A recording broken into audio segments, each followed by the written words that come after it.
រឹកប្រហៀមសំរធម្មជាតិត្រកាក្រាលក្របដកដានដោយទឹកសន្សើរក្លិនផ្កាព្រៃក្រអូបស្រូបគ្រប់ដងហើក្លិនផ្សះផ្សាសន្សើរបេះដូងសំភ័រស្រទន់មានលក្ខណៈកាអើយកាសូមសួននួនយល់បំណងក្តីស្រឡាញ់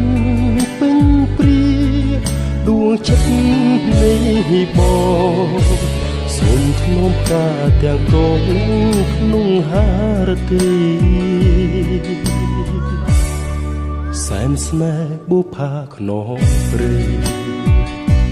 កាមានន័យរូបឆោមលូមពណ៌បរិសុទ្ធដោយកំរក្រនឹងបា